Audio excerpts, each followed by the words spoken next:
The mere mention of certain historical events can evoke profound trauma, echoing through generations like a haunting whisper. You just say the words concentration camps, and the minds of most people would instinctively conjure up images of World War II and the atrocities perpetrated by the Nazis. Yet the harsh reality is that such inhumane institutions have a far more sinister and complex history, with roots that stretch beyond the realm of Adolf Hitler's infamous reign. Only delve a little deeper, and you would be nothing other than utterly shocked, and very despaired in the least, to learn about the Devil's Punchbowl in Natchez, Mississippi, a death camp that operated with impunity on American soil. It shouldn't be surprising that America, with all its black hatred going on for centuries, has a death camp.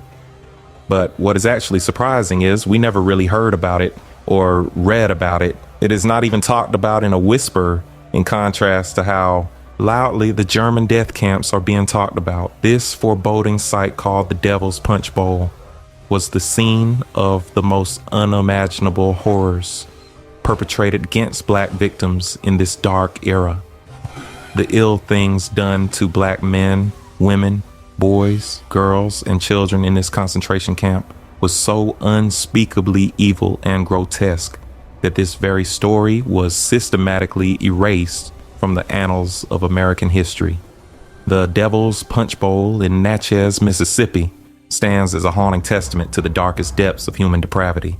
This forsaken place was where the very fabric of humanity was torn apart, where the rules of war were bent and broken, and our dear black Americans were treated far less than things with souls, regardless of all that they had sacrificed for the Union during the Civil War, for which they were betrayed in the end.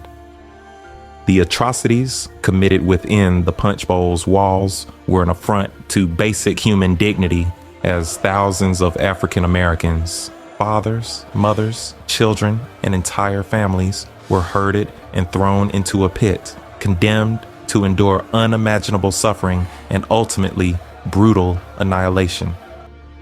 The sheer scale of this atrocity is staggering, with estimates suggesting over 20,000 lives lost. All of them blacks.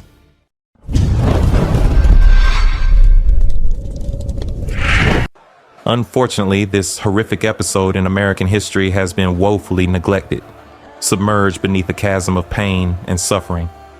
The United States' troubled legacy of racially motivated mass killings, often denied or undocumented by authorities, is a painful reality that continues to haunt us.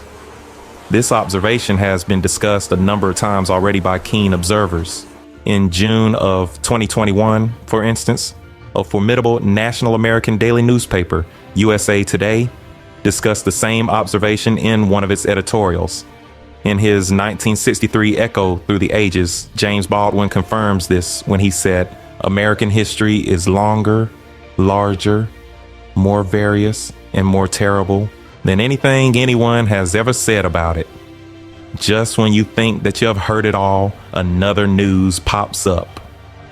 However, as we journey into the dark chapter of this clandestine past of Black history, don't forget to support our works by hitting the thumb button, share video with family and friends, and subscribe to stay tuned in to the channel if you are yet to.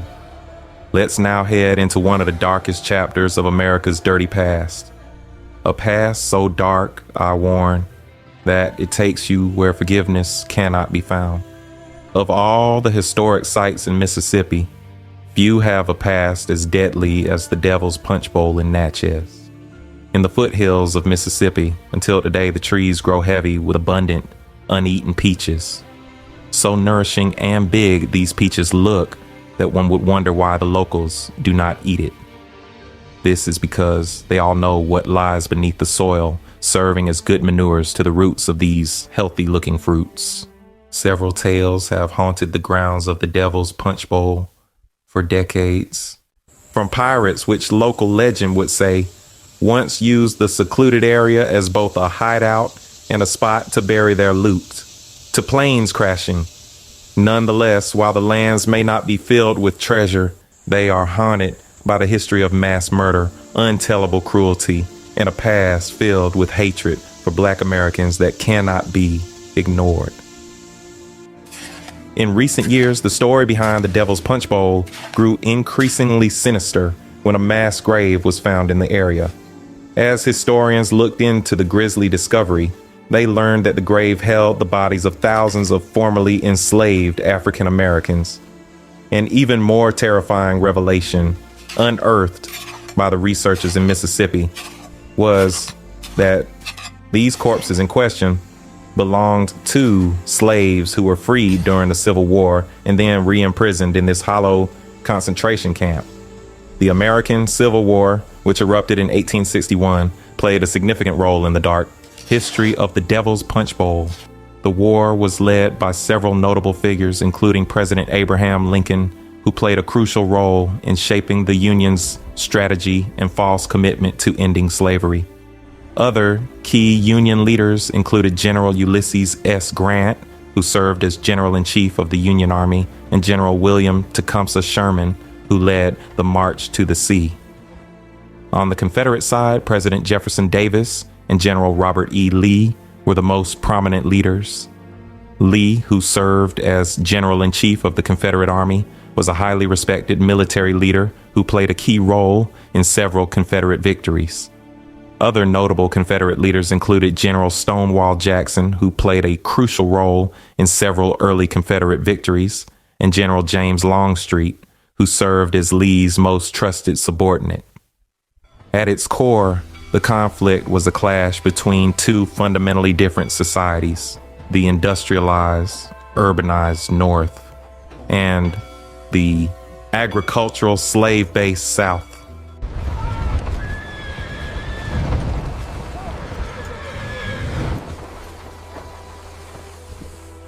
For decades, tensions had been simmering between the two regions over issues like slavery, states' rights, and economic and cultural differences. The North, which had undergone rapid industrialization and urbanization, saw slavery as morally reprehensible and economically inefficient. In contrast, the South's economy, society, and very identity were deeply entrenched in the institution of slavery. The region's agricultural economy, which relied heavily on labor-intensive crops like cotton, tobacco, and sugar, was utterly dependent on the forced labor of enslaved Africans. The South's wealthy planters and farmers saw slavery as essential to their way of life, and their economic survival seemed inextricably linked to the perpetuation of bondage. This entrenched commitment to slavery ultimately contributed to the South's secession from the Union and the outbreak of the Civil War. The opening salvo of the American Civil War was fired when Confederate forces unexpectedly attacked Union troops garrisoned at Fort Sumter in Charleston Harbor, South Carolina, setting the stage for a brutal and divisive conflict. The Confederacy, led by President Jefferson Davis, had seceded from the Union in the months following Abraham Lincoln's election as president in 1860. The Confederacy saw Lincoln's victory as a threat to their way of life, which relied heavily on slavery.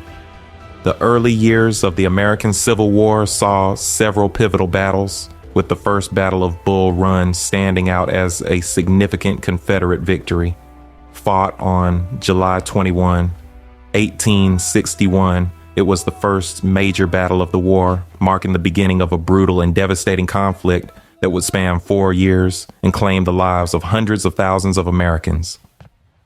President Abraham Lincoln, under public pressure, ordered an attack against General Winfield Scott's advice.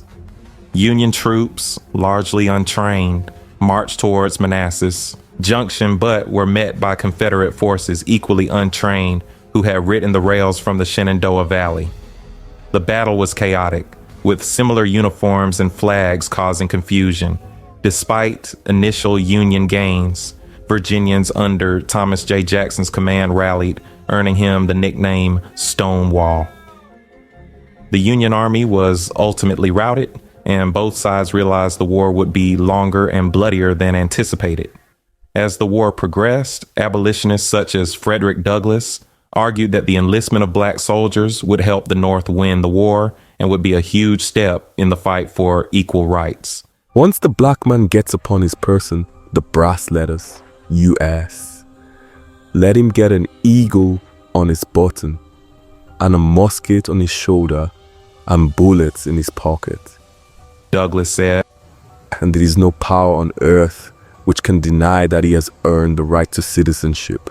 However, this is just what President Lincoln was afraid of. He worried that arming African Americans, particularly former or escaped slaves, would push the loyal border states to secede. This in turn would make it almost impossible for the Union to win the war. Although after 2 grueling years of war, President Lincoln began to reconsider his position on black soldiers. The war did not appear to be anywhere near an end, and the Union Army badly needed soldiers. White volunteers were dwindling in number, and African Americans were more eager to fight than ever. The Second Confiscation and Militia Act of July 17, 1862 was the first step toward the enlistment of African Americans in the Union Army. It did not explicitly invite black people to join the fight, but it did authorize the president to employ as many persons of African descent as he may deem necessary and proper for the suppression of this rebellion in such a manner as he may judge best for the public welfare. Meanwhile, to secure the loyalty of enslaved individuals, President Abraham Lincoln had come up with a crafty way out.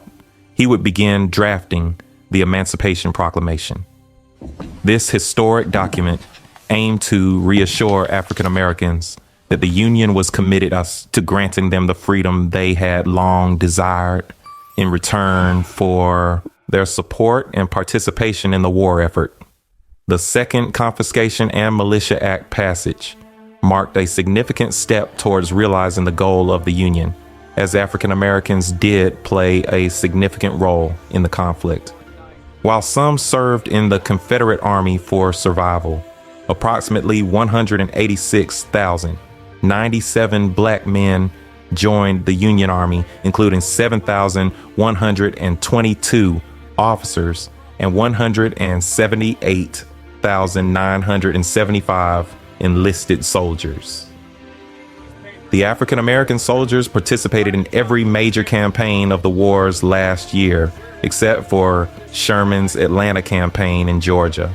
They also contributed to Union war intelligence with individuals like Mary Bowser, a former slave who worked as a spy gathering crucial information from the Confederate White House, and Harriet Tubman, a prominent abolitionist, nurse, and spy, leading hundreds of enslaved people to freedom through the Underground Railroad and serving as a scout and nurse during the Civil War. Both women, along with others, served in various roles, including as spies, nurses, and cooks, providing invaluable support to the Union war effort. In fact, the 54th Massachusetts Infantry Regiment, the first black regiment to be raised in the North, played a crucial role in the war. Formed in February 1863, the regiment consisted of over 1,000 men, many of whom came from slave states, Canada, and the Caribbean. The regiment's bravery was exemplified during the storming of Fort Wagner in South Carolina in 1863, where almost half of the charging Union soldiers were killed. The following year, Union forces led by General George McClellan launched the Peninsular Campaign, an attempt to capture the Confederate capital of Richmond, Virginia. However, the campaign ultimately failed, and McClellan's army was repelled. In September 1862, the Battle of Antietam was fought in Maryland, resulting in the bloodiest single-day battle in American history, with over 22,000 casualties. It was so intense, the Union was losing most of its population rapidly at this point. Although the population of the Union was more than the Southern population, this didn't seem to give them an upper hand. The Northern states, also referred to as the Union States, had constituted 22 states, while the southern states, also called the Confederacy states, were made up of just 11 states. In 1860, the entire population of the United States was 31.4 million. 3.8 million men, approximately 12% of the total population, were enrolled in the military service. 620,000 had died, that is 2% of the total population in the war. However, the battle would mark a turning point in the war as President Lincoln finally issued the Emancipation Proclamation in 1863, freeing all slaves in Confederate territory. That on the first day of January, in the year of our Lord 1863, all persons held as slaves within any state or designated part of a state shall be thenceforward, and forever free. Abraham Lincoln's motive had worked out in an instant. The promise of freedom had sparked hope in the hearts of African Americans. The singular thought of no longer being slaves would make them give their all to the winning of the war for the Union. This newfound hope and determination led to a major shift in the war. The Union started winning key battles like the Battle of Gettysburg in July 1863, which pushed the Confederates out of the North. The Siege of Vicksburg, which lasted from May to July 1863, gave the Union control of the Mississippi River. As the war dragged on, the Confederacy began to struggle. They didn't have enough soldiers, and the Union's greater resources were taking a toll. But what really made the difference was the bravery of African American soldiers fighting alongside the Union Army. They fought for their freedom and helped turn the war around. African Americans played a pivotal role in the Union's victory during the Civil War, despite facing immense challenges and discriminatory treatment. They enlisted in large numbers, eager to fight for their freedom, but were segregated into separate units, such as the United States Colored Troops, USCT. These brave soldiers faced numerous injustices, including lower pay, inadequate equipment, and poor living conditions. However, they persevered and fought valiantly in several battles, such as the Battle of Fort Wagner, where the 54th Massachusetts Infantry, a black regiment, suffered heavy casualties. Tragically, African American soldiers died in staggering numbers compared to their white Union counterparts. According to historical records, approximately 40,000 African Americans lost their lives during the war, accounting for nearly 20% of all Union casualties. Despite these overwhelming odds, their contributions were instrumental in the Union's ultimate victory. The U.S. Colored Troops made up 10% of the Union Army by the end of the Civil War, with over 186,000 black soldiers serving, their bravery and sacrifice having paved the way for future generations. The American Civil War was a pivotal moment in the country's history, resulting in an estimated 620,000 to 750,000 deaths, including both soldiers and civilians. This devastating conflict ultimately led to the abolition of slavery, as the 13th Amendment to the Constitution was ratified. The Union's victory was made possible in large part by the courageous contributions of African American soldiers, who played a crucial role in shaping the war's outcome. The Civil War's impact on American history cannot be overstated. It marked a significant turning point in the country's development, paving the way for the Reconstruction era and the long, difficult journey towards racial equality. As the Civil War drew to a close, the promise of freedom and equality that Abraham Lincoln had championed seemed to fade into the horizon. The Emancipation Proclamation, which had summoned black slaves to join the Union's fight for liberty, had achieved its purpose. For 2 brutal years, African American soldiers had fought alongside their white comrades, toppling the Confederacy and shattering the chains of slavery.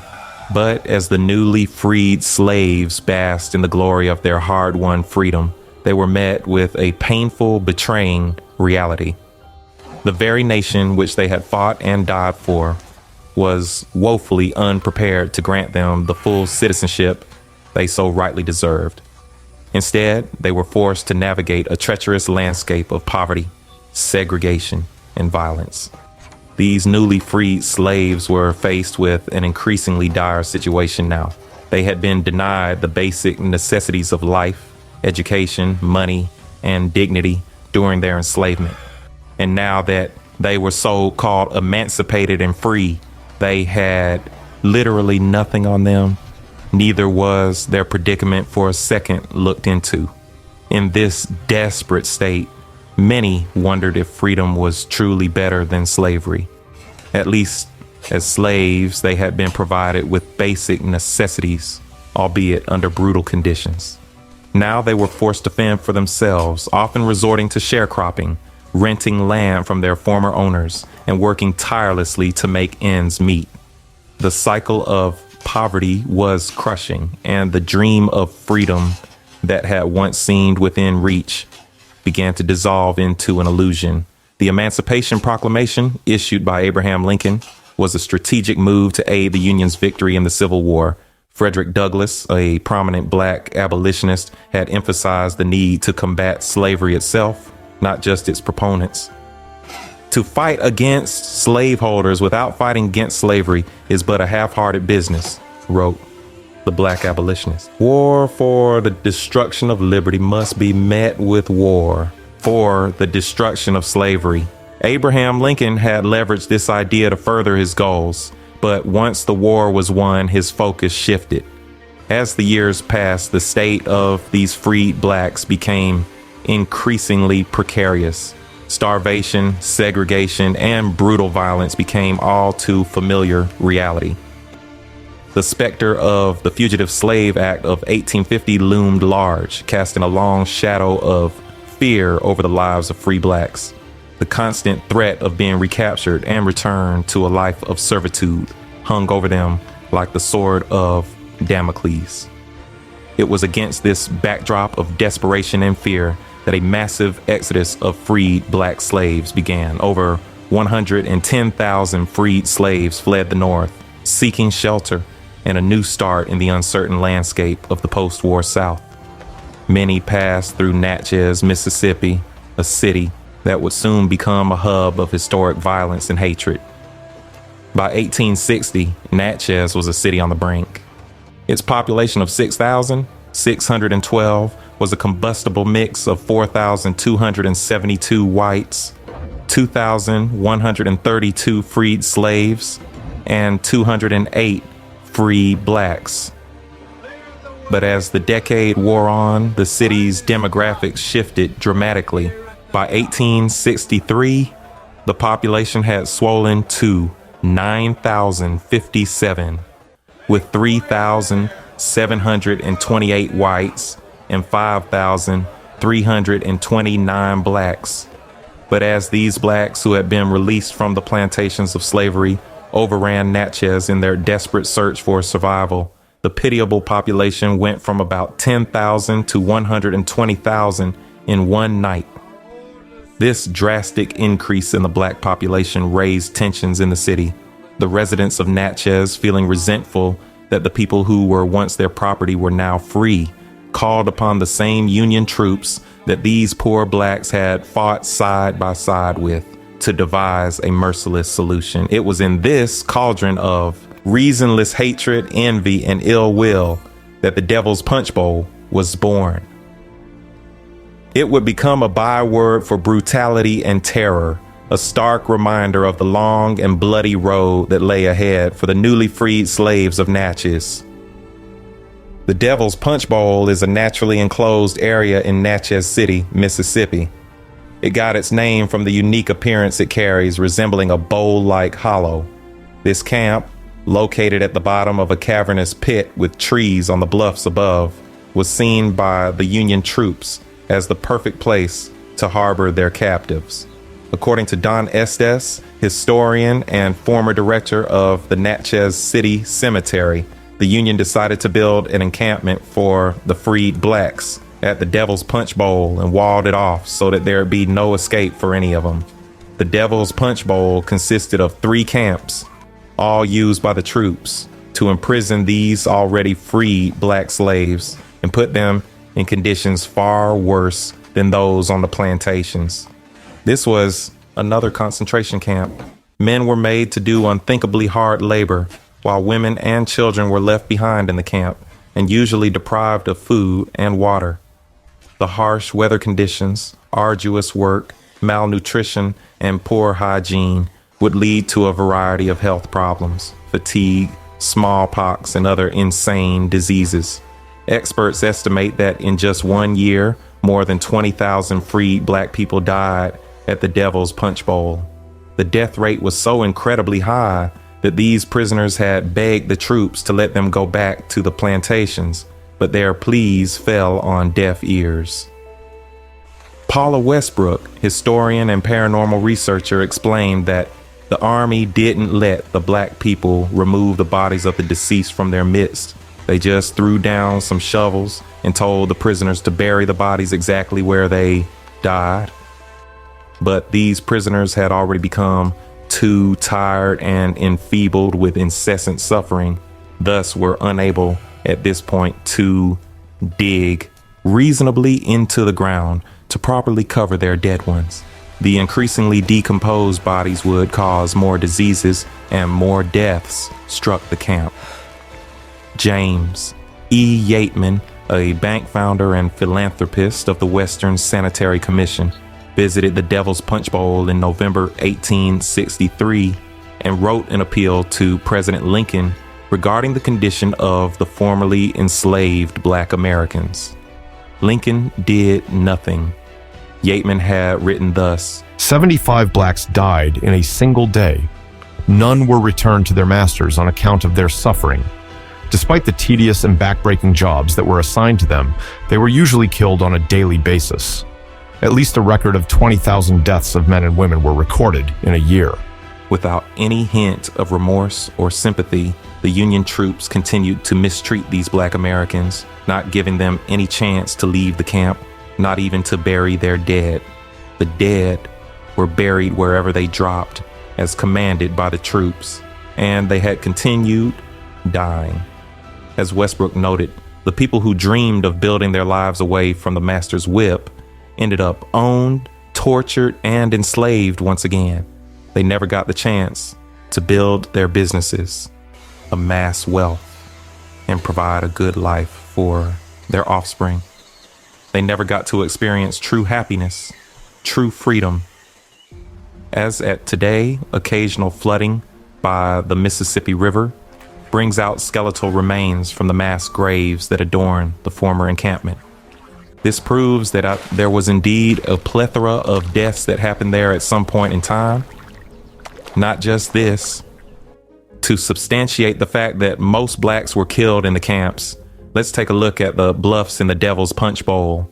They are known for their massive abundance of wild peach groves, but these peaches remain uneaten by the locals even till date. This is because the locals are conscious of the evil carried out by their progenitors, they have been told.